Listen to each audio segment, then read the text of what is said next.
Hey guys, it's Alex and Dad from 7th Hour Films back again with Doctor Who Classic.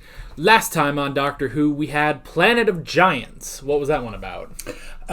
They basically landed on Earth, but they had been reduced to the size of like ants and bees, and found out that they had landed at some place where some guy was about to create a poison that was supposed to be an insecticide, but it was one of those with long-lasting effects, would end up killing not just the insects it was supposed to kill, but everything else, and seep into the water and ultimately end up poisoning humans.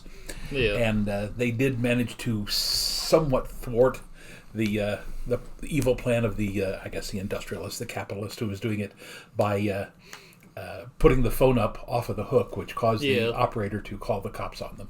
Yeah, which was honestly just kind of an accident. Like, they didn't intend to be a part of that plot at all, but they just kind of were. Yeah. So, but special effects, very cool. Yeah, definitely. Like, even just like the more basic ones where it's just like, we built a giant matchbox for Ian and Susan to climb around in. So, yeah, that was pretty cool. Today we are starting the next serial, and we'll be doing the first 3 parts of it, because this is a 6-parter. And I think this one will be an interesting one. So, this is season 2, yes? Season 2, episode 2 now. Well, serial 2, technically. Oh, so the Giants was actually... That was the premiere of season 2. Oh, okay. Yes. I was going to say, for those of you who have followed this, during this first season, we were living in the little town of Herringswell, actually just outside of Herringswell. But by 1964, summer of 1964, we had moved into Mildenhall, and we're living, and I'll go ahead and give away the address because it's a wonderful little town, number 3 Queensway in Mildenhall. Nice little, there were 3 bedrooms upstairs and a closet that was the size of another bedroom. There was a parlor and a living room and a kitchen dining room downstairs, and a little backyard that was all completely concreted over. My brother and I used to play English football, soccer out in the backyard. And I was going into 8th grade at Lakenheath Junior High School on RAF Lakenheath there. So those of you who are familiar with that area, you'll hopefully put all that into context of where I was when I was watching this. Yeah, which... normally it's like, oh, you don't want to give out your address. It's like, he hasn't lived there in 50 years, so haven't it doesn't lived there matter. in 50 years. By the way, just happened to look it up a couple of weeks ago, and apparently it has been completely renovated. They've redone the kitchen and dining room and everything downstairs. I'm assuming they redid the upstairs too. It was a very old building. In the 1800s, it had been a pub, we were told, and the far bedroom, the one that was my parents' bedroom for a while, the building was so old that the back of the house had begun to slope down, and you literally could not put anything round on the floor, because if you put it on one end of the room, it would literally roll down to the other end of the room. It was that much of an angle, an incline or decline, whatever. Yeah, that's interesting. I do also know that for this episode, well, last episode as well, we did wonder if there was a break between seasons, and apparently there was by at least 1, maybe 2 months. So it was like the only time they really took a break between seasons. Yeah, I think one of the commenters said the last season ended up about the middle of September, and then they took about 5 or 6 weeks because they came back in October. So. Yeah. So I guess that's pretty much that. Yeah. So. You got anything else? No, again, I probably wouldn't have remembered that because I was actually getting my first couple of jobs about then. I did a paper route on base for a while, and I sacked groceries at the base commissary. So, and of course, I went down to the what they call PX, Post Exchange. And I used to buy comics during this time. Got into the Marvel Comics, Fantastic Four, and Spider-Man, and Thor, and Iron Man, and all the rest of those during this time period. So yeah, I had something to keep me busy. Yeah, and I don't know, maybe with like 5 or 6 weeks, they could have probably just rerun like the Dalek serial, and it would have been fine. That would have covered enough weeks. So and I guess I should also point out, I also bought the I don't remember what they were called, what the titles were, but the British weeklies. that used to have cartoons for kids and games for kids. The front page of one of them was always one of those, how would you solve this problem?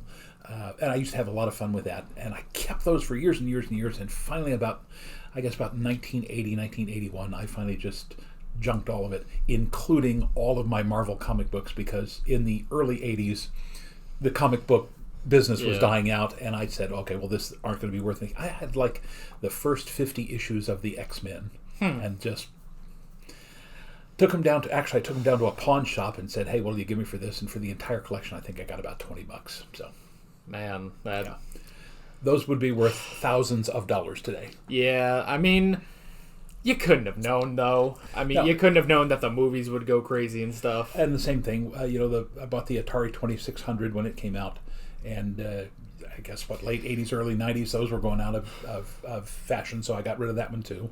Yeah, well, with the Atari, you'd be forgiven for that one because 1983 was the whole video game crash anyway, so so that does make sense, too. But yeah, I think you said when we watched the Dalek movie that Doctor Who was reading something and you recognized it. I don't remember what that was, though. Yeah. So it was something like that. All right. So, well, we are now all caught up on my life in the 60s. Yes, we'll probably get more of that later on, though, I'm sure. But anyway, for now, I guess we should go ahead and pop into this episode. This is called The Invasion? Yeah. Uh-huh. Why do I suspect I know what this is about? Oh, yeah. It's actually... That's not the full title, by the way. It's only part of it is The Invasion, so yeah. The Invasion, I'm guessing, of our favorite villains from Season 1. Maybe. I don't know. It is forbidden to dump bodies. Good to know. Does it count if you're dumping your own body? Not technically dumping if you're still alive when you do it, I guess. Well...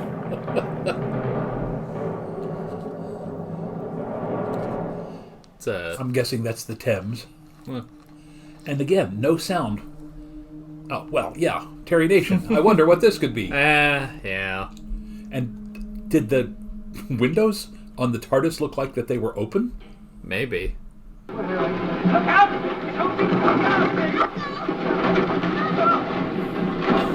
What's coming in on top of the TARDIS, preventing them from leaving. Well. It's awfully swollen. Well, that settles it then. You need to stay here. Put your shall be as shoe quick as back we on, can. Snowflake. You that ankle. What you need is a jolly good smack bottom. Oh, tell the story of my broken toe one time. Oh, boy. It's swollen. Couldn't she use the doctor's cane? Did he have it with him? I thought it was inside the TARDIS still. Oh, maybe it is. So I don't think he's got it with him. Well, maybe not. It's not like he really needs it. On location. Yeah, And this time it is him. that's true. Don't think this is wet enough. Hold on a minute. We always think... Everybody always calls her Barbara. I've forgotten her last name. I believe it's right. Miss Wright, that's right. Yeah.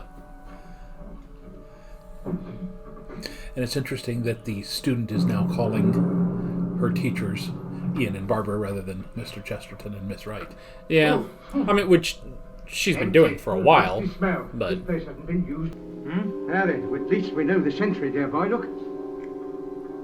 2164.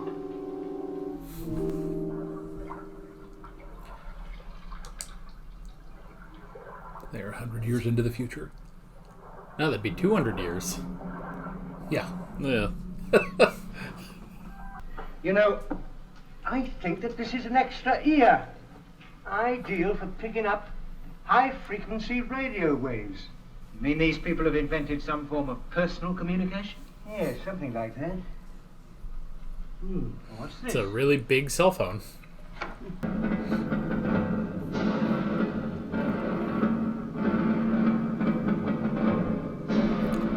See, Reign of Terror, it was like a teaser. It's like, oh yeah, we got like a few locations. We'll just put a stunt actor walking through, and it's like, now they are full force into set locations.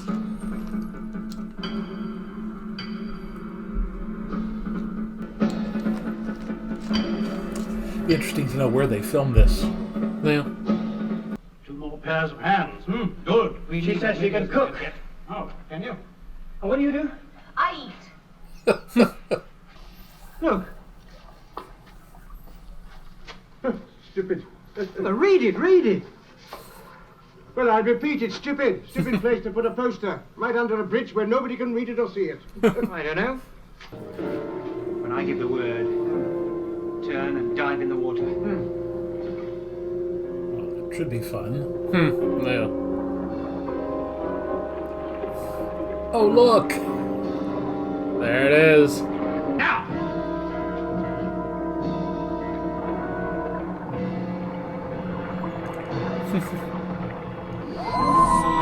The Daleks! They're back.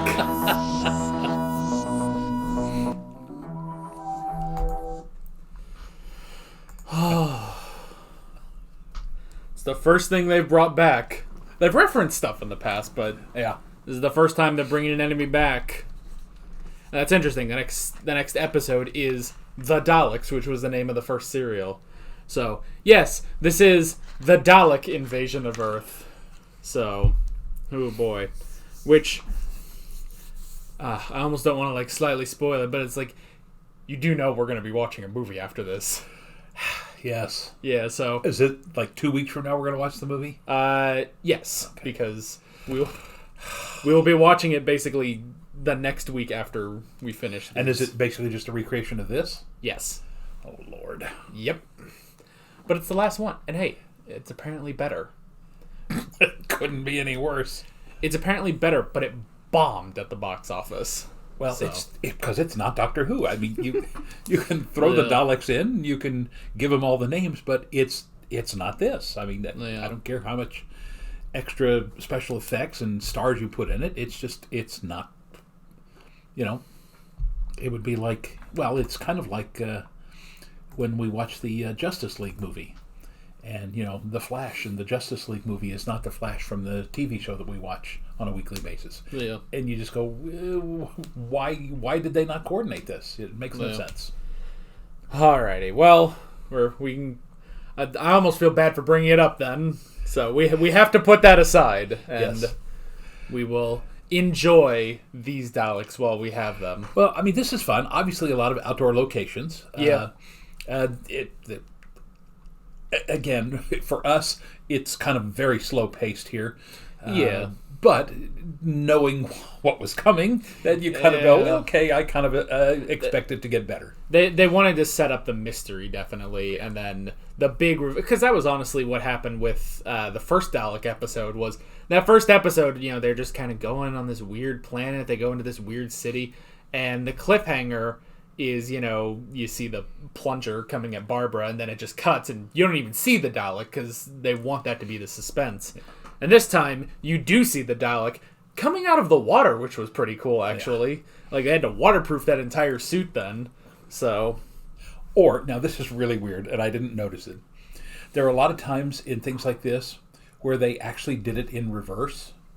They just had an empty Dalek, not costume, but machine, and they let it roll backwards into the water slowly.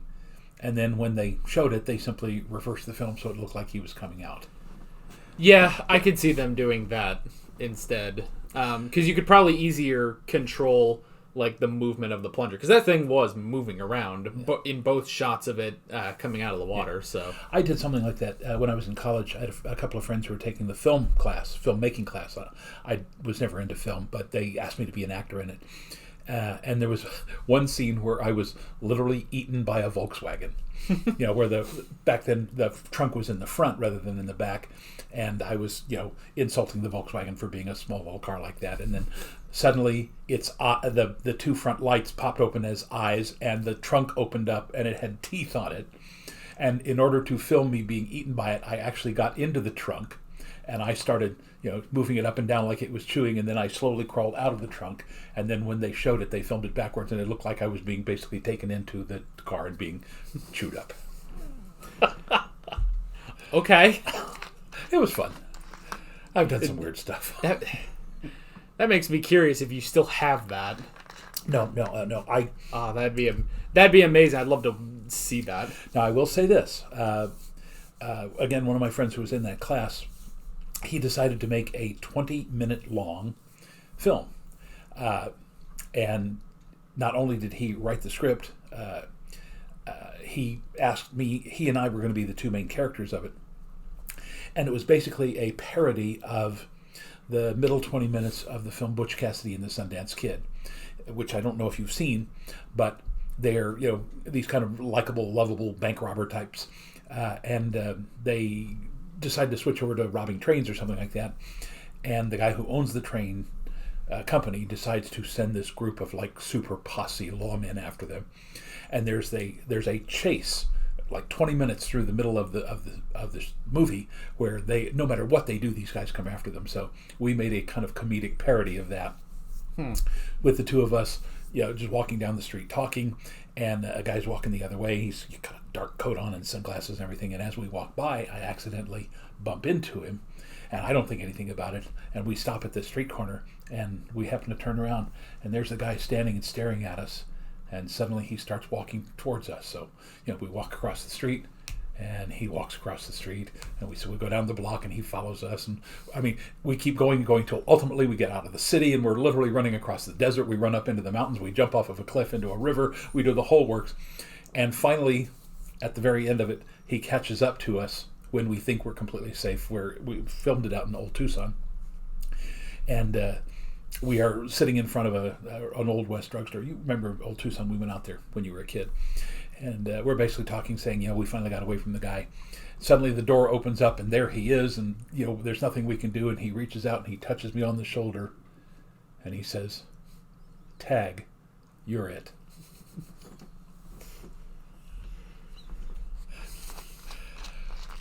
Interesting. It was a cheap joke, but it was fun. A lot of fun to film. Yeah. No, he's definitely coming out. Well, the water is flowing behind him.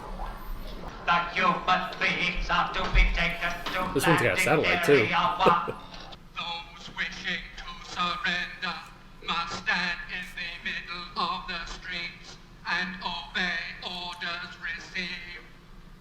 Message ends. Obey motorized dustbins. We'll see. Tyler, I want a word. Evil pepper pots. You haven't had it tested, I suppose. Tested? Don't be a fool. It doesn't need testing. It's all there in my formula. It's perfect. I tell you, this bomb will destroy the Daleks. That's not how science works. It will work. Kill him!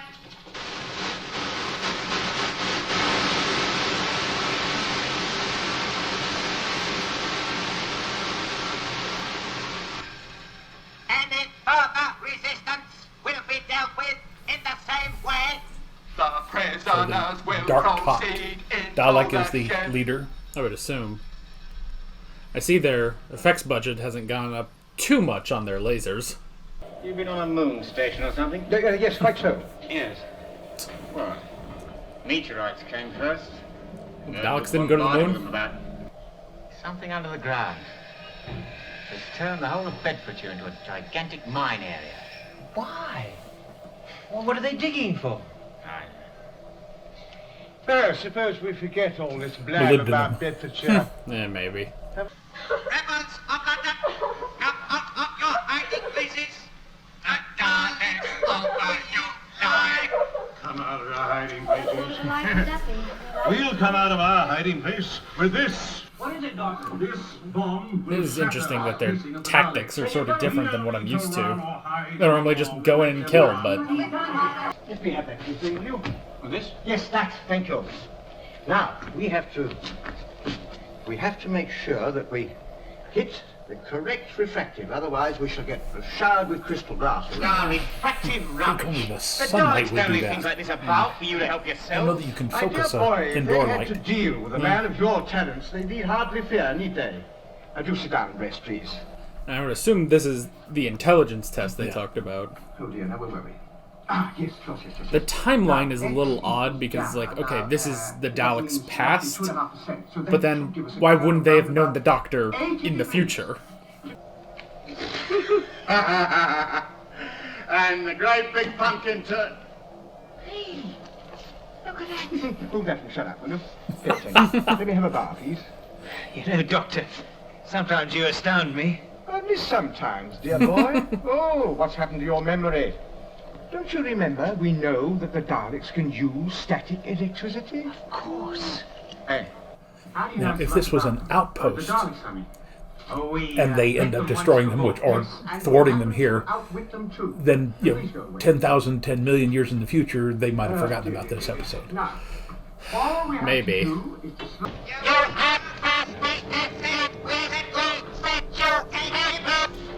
Don't all talk at once. It will be robotized. Robotize the Doctor? General alert. Report to main ram. Disregard. Commence the operation.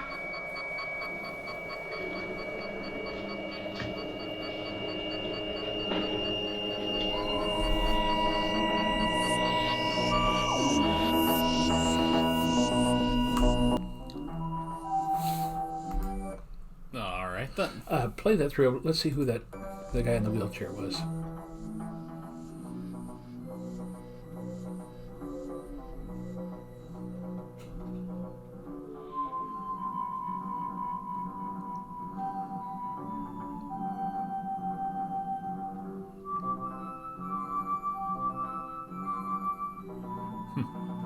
Can't remember what his name was. Well. Oh well. Alrighty, that is part 2. Not exactly sure what that weapon did. Yeah, It's just, seemed to create a little bit of smoke and confusion. That was about it. yeah, and they got in.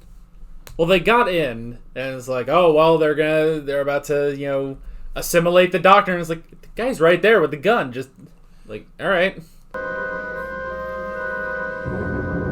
Is he playing chess with himself? Yeah. That's very weird.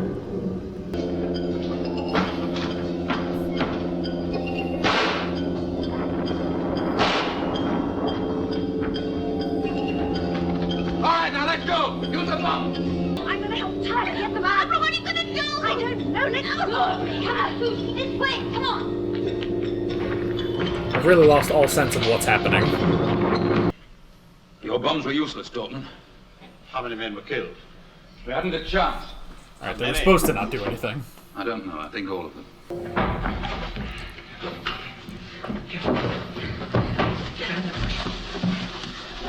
It's interesting that Susan will get sick or injured for 2 episodes, and then she's just fine. Oh, can't go downstairs? Not yet. They can go in water, but they can't go downstairs. Look, things aren't made better by running away. Well, it's suicide to stay here. This is my planet. I just can't run off and see what it's like in Venus. I never felt there was any time or place that I belonged to. I've never had any real identity. One day you will. There'll come a time when you're forced to stop traveling, and you'll arrive somewhere. You can go to Earth at a different time. I hope you find your friends. Be careful. Thank you. Goodbye, my friend. Goodbye. See you later. Whoops. I was about to say he's immediately shot.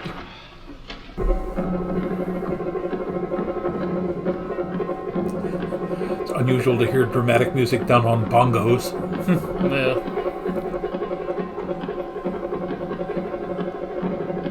Percussionist is going nuts. Is that Trafalgar Square? Looks like it. I've actually been there. Again, 1966. Yeah. It's funny to think because I've seen this part of London in future episodes. Yeah. Like this was at the beginning of the 50th anniversary. Still can't go downstairs though.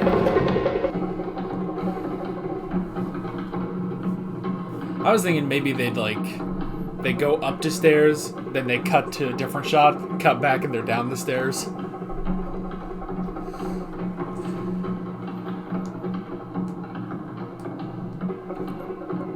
think it's in Remembrance of the Daleks when they finally show them like flying upstairs. Yeah, I remember that. Yeah, which is 25 years from now. Oh, that poor guy. Be interesting to find out what the vetoed is all about. Yeah. This means that some of our people have moved off to the south coast. And I don't blame them. The place is swarming with Daleks. That's what that means? Forces landed in London? Yes, I do. Take it easy. It's the time I should have my stick. Yes, I have to try and find you one. It's the one time he didn't bring his cane. David says we should head for the north. There's a resistance group up there, and he says we should join up with them. It's not that at all. It's You just seem to place more reliance on that young man's word than mine, don't you? Grandfather, it's not that. It's simply that he lives in this time. He understands the situation. I've been down as far as the river. I suggest that as soon as I'm able to walk again, we should travel north. And then we might be able to join up with the resistance party. Mark you, it's only a suggestion. I really should leave it to you, you know. Think it out for yourself. It's a very good idea, Grandfather. What?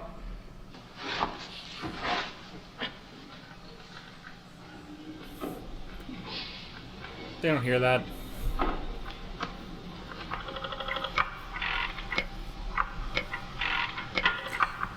Bombs to destroy London. Alright,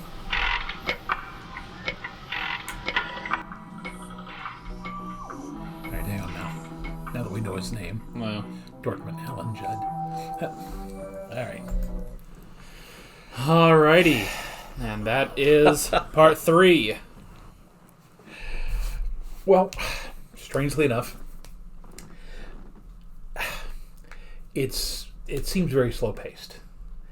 The story's good. Yeah. Obviously, you know, the Daleks taking over the Earth in the 22nd century, but there seems to be a lot of extraneous stuff that really doesn't seem to follow the plot all that well. Yeah. Like you said, there's so many threads here that it's very kind of hard to think where this is all going. You know, you got Barbara along with Sandy is her name. Something like that.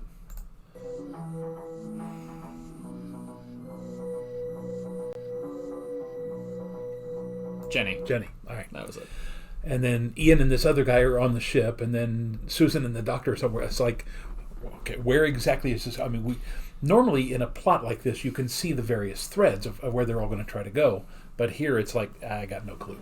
Yeah, I mean, now that is pretty standard that, you know, it's like, okay, the team has to be split up for a while and then they'll all reconvene, you know, towards the end.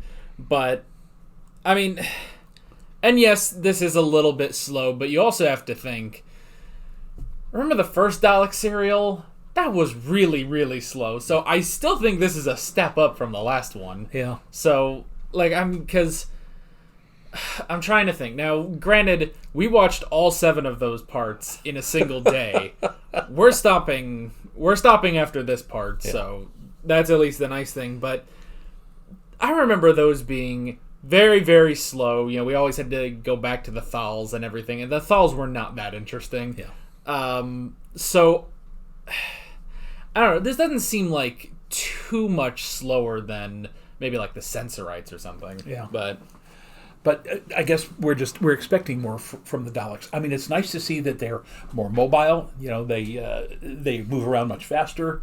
You know, a lot of great sets here and everything. It's just that there's the threads of this plot are going so far astray that it's like I cannot quite figure out what they're going for. I mean, obviously the Daleks are on Earth to find something that's very, very deep in the Earth. Yeah. Right?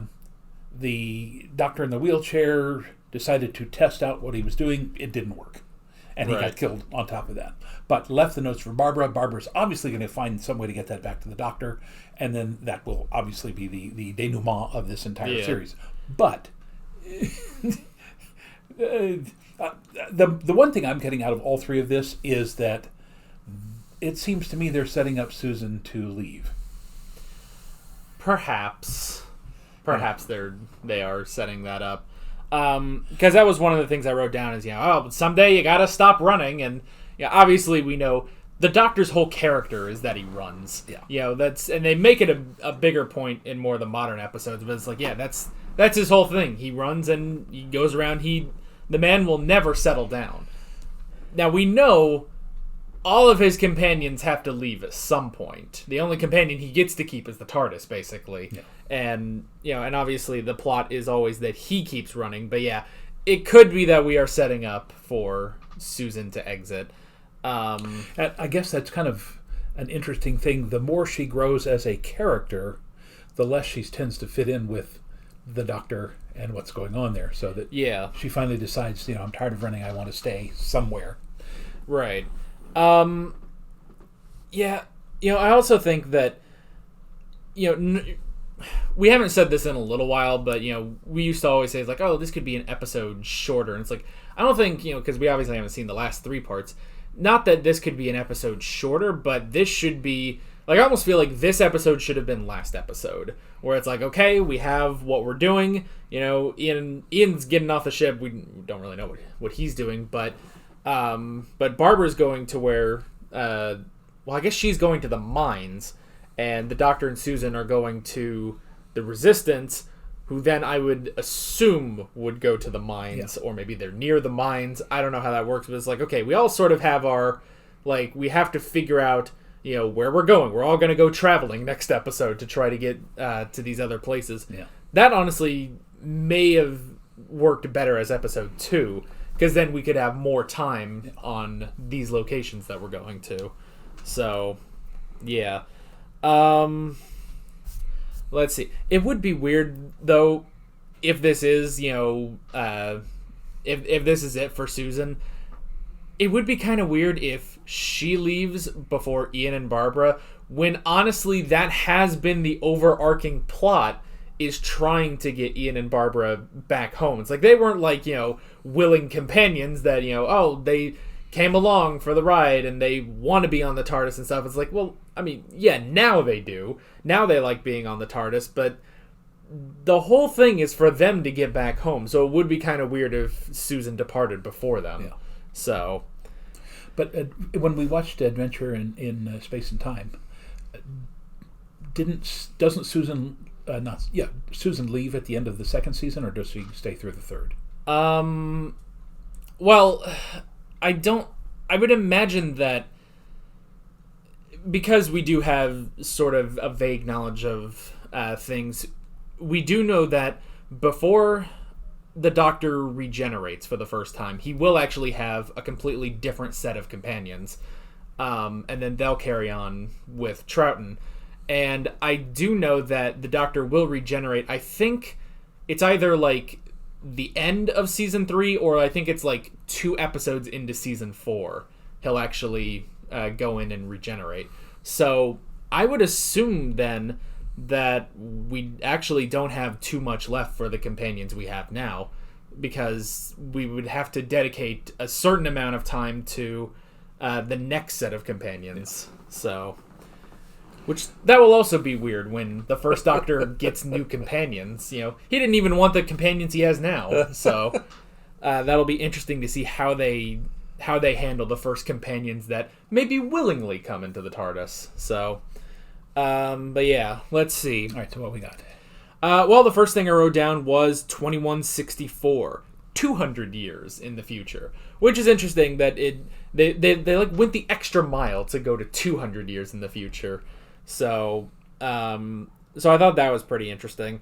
I would imagine, again, for 1964, one of the reasons they were thinking about that is the fact that it was just at the advent of space travel, and they were thinking it would take more than just 100 years for us to be able to do, interplanetary type flight. Which, at the rate we're going, yeah, that is kind of true, because we're not anywhere close to there. Granted, it's about, that would be 44 years, would be 2064 from now. So I mean, yeah, they're not wrong. It would be about 200 years from them. So yeah, that's pretty interesting. Which I guess we could kind of go into the timeline of everything. So the last time we saw the Daleks, we didn't know what year it was, and we kind of debated okay, well, because this is the first time this is the first time that they're meeting the Doctor, and it seems like, okay, they haven't left Skaro yet. They seem to just be the first group of Daleks, and it's like, okay, so like what year would that be? And we thought, okay, well, maybe because in the previous episode it was like 100,000 BC when they met the cavemen. It could have been that they went to Skaro, but the year didn't change. And so it's like, okay, so that is why, like, once you catch up all those 100,000 plus years, you get to here, it's like, okay, that's why the Daleks have left Skaro. It's been enough time. But that doesn't seem to be the case with what the Doctor mentioned. It seems to be that was actually the future. This is the Daleks' past, which is why they don't know the Doctor. And that's why, they haven't just been completely killed off yet, which is kind of odd.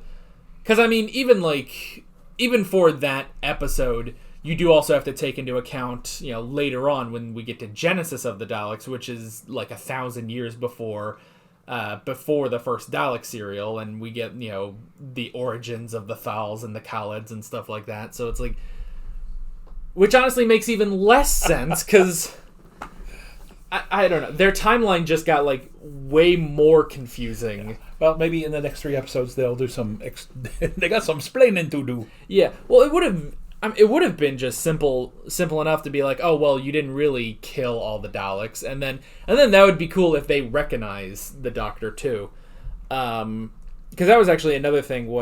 It was interesting to have, just to see the first Doctor sort of with that classic sort of, I guess, hatred for the Daleks that, we would see later on with Smith and Tennant and all of them. It's like they have, this long history with the Daleks, and especially in the modern era, they have the Time War and everything.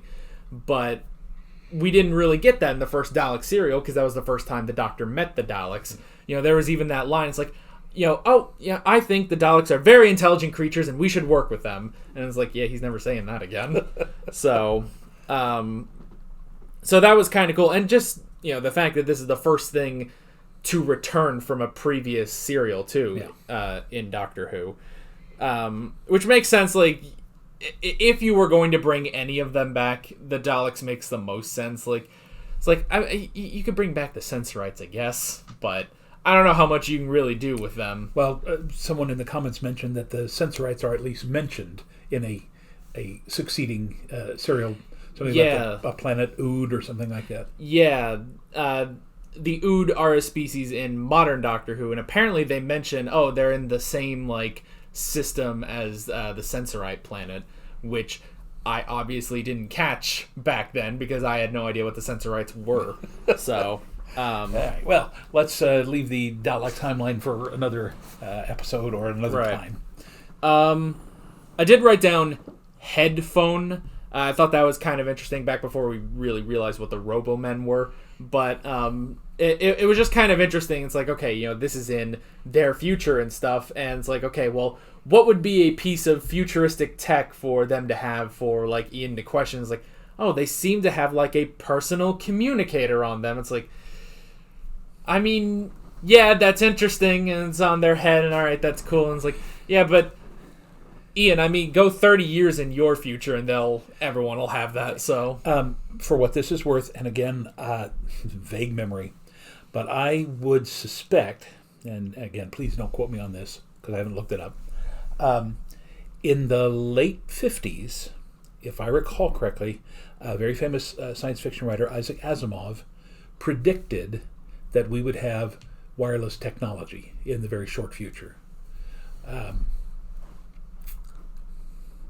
And again, I don't think it was actually even a device. If I recall correctly, the story went that it was actually implanted into your head behind the ear. And that basically, in order to make a telephone call, you would touch it and, say, call so-and-so, call Alex, and it would call your specific device. And then you would, but again, that's a very vague memory from somewhere. And so I don't know. But I do think that there were already science fiction writers, at least, if not actual scientists, were actually trying to figure out wireless communication as early as the late 50s and early 60s. I mean, we were already doing it with radio.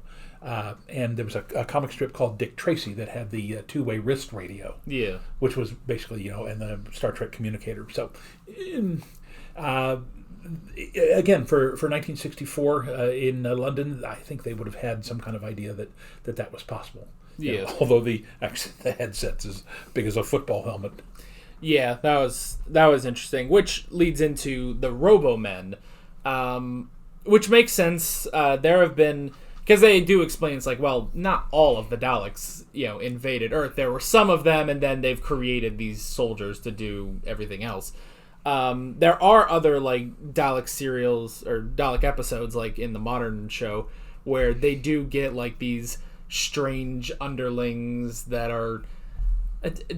They get weird later on, too. It's not just the Robo-men. They get, like, these humanoid pig creatures to... And they're... It gets very weird. They're also like building the Empire State Building and everything. So, okay, yeah, episodes get weird, but it's not like past the Daleks to not create these sort of soldiers.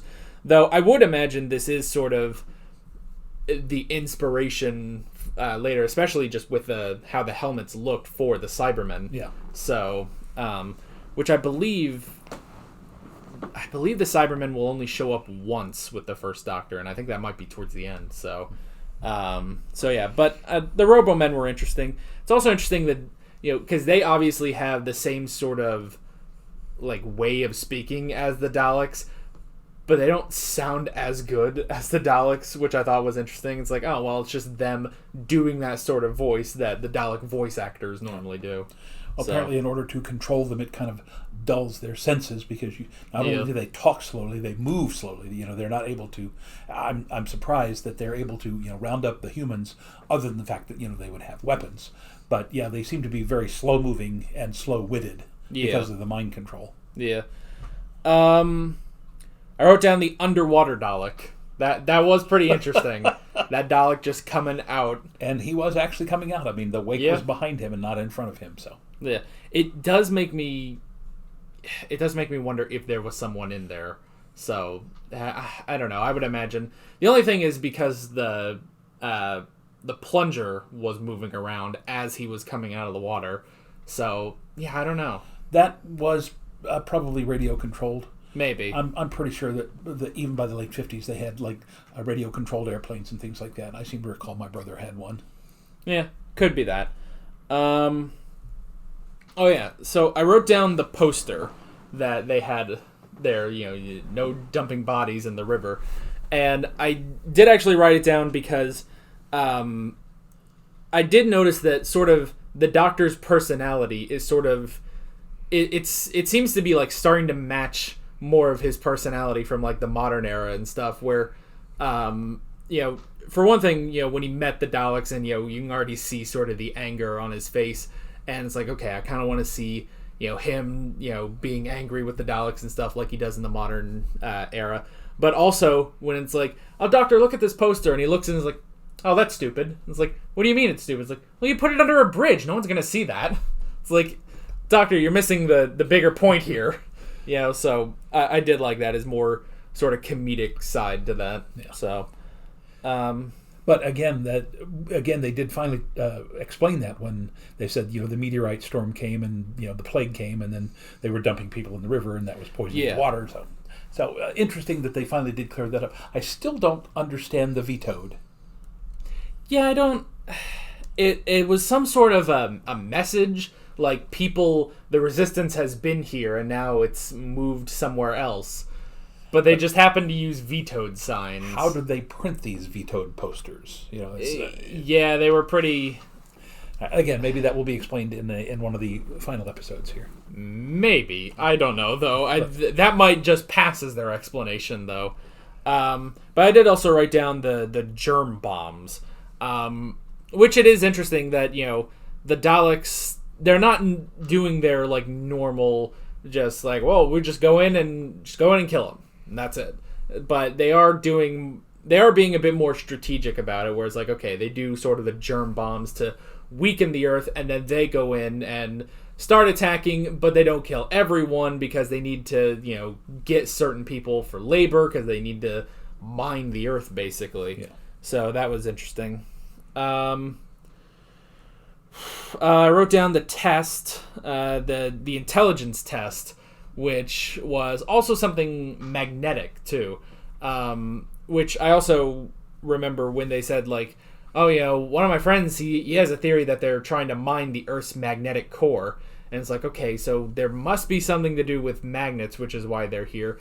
Which I guess would make sense because, they said, like, okay, these Daleks are different. They've got the dish on the back, on their backs, and they don't need to be on metal in order to be powered, basically, because that was a big thing in the last serial. So I'm wondering if it's specifically that they're trying to mine the Earth's magnetic core in order to basically just be a power source for all Daleks. So that would be my idea. But again, that would only work on the Earth. So again, what is their purpose? I mean, to come there and mine the magnetic core would certainly help them, but we still don't know specifically what they're there for. Yeah, and that's the thing is that, the guy just said, oh, that's my friend's theory. So we will have to figure out in the next 3 episodes, like, why exactly they're mining on Earth. So, yeah. I did write down the attack that happened.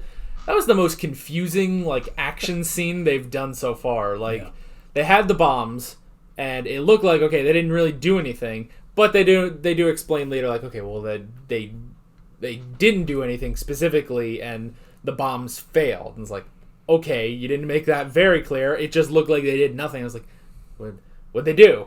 And then, I don't know, like, everyone was running around screaming. People were getting separated left and right.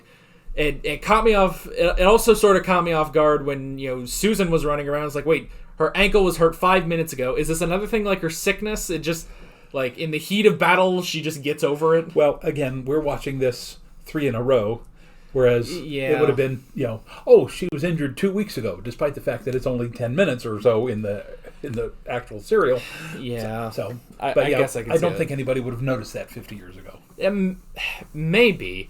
Well, you say that, but then they make sure they pay attention to the Daleks were all destroyed.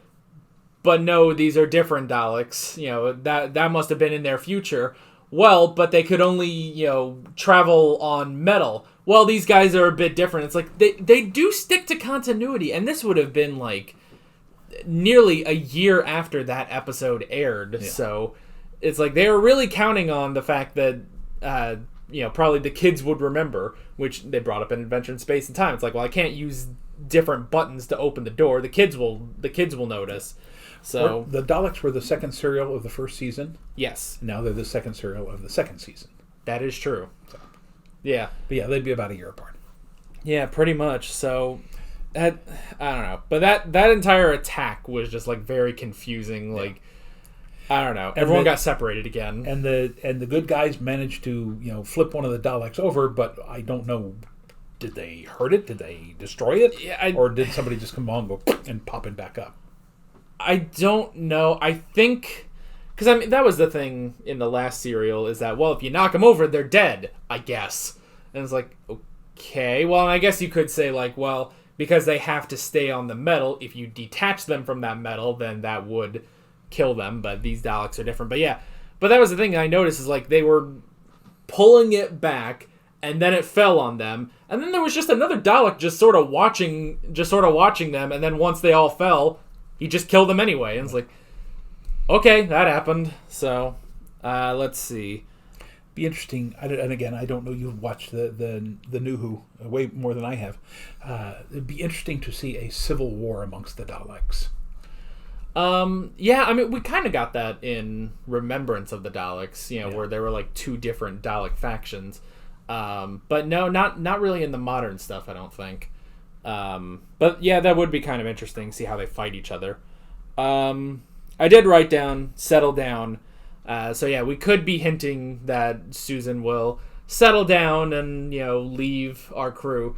Because, I mean, that was the thing in Adventure in Space and Time. It's like, at some point, she does leave, and I think that's mostly because the actress was like, I am not given anything to work with in these scripts. Now, whereas a guy like Hartnell, he's at the end of his career. I realize he worked another 5 to 10 years after this, after he left here. But for a young actress to be stuck in a role where she's not really getting anything out of it, I would understand why she would already be thinking, either give me something to do or let me go. Yeah, because she really is given nothing to do. I mean, we've had multiple episodes in the past couple serials where it's like, well, what's Susan doing? Well, she's sick or she's injured, so she has to be carried along. Granted, we have to do that a lot with the Doctor, but we give him the excuse he's an old man, so we can easily write that in, Yeah. It's like, all right, Mr. Hartnell, what you're doing this episode is you're being carried along somewhere. For him, it's probably all right. Yeah. But for her, there's only so much of that she can do. So, I did write down the locations. There were a ton of locations in this, down to, Trafalgar Square and stuff. And they were out by Parliament, I saw, with Big Ben and stuff. Yeah. So, that is pretty interesting just to watch the progression. Well, not really a progression. It's that we spent most of the first season on sets. Then we got a little bit of, the stunt actor, walking through the path in Reign of Terror. And then we are just all in on every location we can and just watching them all run through. Yeah. So that's pretty cool. Let's see. Vetoed, we don't know what we don't understand Vetoed. They gave us an explanation, we still don't get it. So and then I guess the last thing I wrote down was we're heading north. We're heading north to the rest of the Resistance, which I'm not entirely sure what changed the Doctor's mind about that. When he was like, oh, well, we need to get back to the TARDIS. And then Susan was like, well, no, we should go north. And, he's starting to say, like, oh, are you questioning my authority? Which we kind of got a bit of that in the Censorites. And then he was like, well, all right, I suppose we could go north. Well, the little exchange that I saw there was where she said, look, I'm not questioning your authority, but you don't know this time. This young man has been here fighting this fight for a long time. At least listen to him and see what he has to say. If you disagree with it, that's fine. But, we are out of our element here. That's true. In 1963 London, where we lived for a while, this would be completely different. But we don't know, 2164 London, so maybe we should listen to the locals. Yeah, that's true. And, of course, it's interesting that, I would have assumed that then David would have come in and been like, all right, so we should head north. And then the Doctor would be like, oh, okay. It is interesting that David was like, okay, you're the oldest here, so what do you think? And then the Doctor's like, well, okay, I suppose we should go north. It sounds like a sensible plan. So that was interesting. But yeah, that is pretty much all I wrote down. Still a good serial so far, even if pacing is a little off. But I'm sure we are going to be begging to get this back once we watch the movie. So, but that's a little ways from now. Yes, I'm sorry to keep reminding you of it. Yes, don't remind me. I mean, as much as I love Doctor Who, and much as I love the Daleks, much as I love Peter Cushing, if this movie is anything like the first movie, it is an abomination. Well, and that's the interesting thing, is that the first movie is apparently, really, really bad, but it did incredibly. The second movie is apparently a lot better, but it bombed. So, but we'll get to that when we get to that. Okay. Yeah, but that is pretty much that. We will be back next week to finish off the Dalek invasion of Earth. So, with all that being said, we're Alex and Dad from 7th Hour Films, and we will see you guys next time. Take care. Alright guys, thanks for watching this video. If you want to watch more of our Doctor Who classic reactions, you can click on the playlist, you can subscribe if you haven't done that already, and be sure you hit that notification bell. You can support me on Patreon and follow me on social media, links below in the description. See you guys later.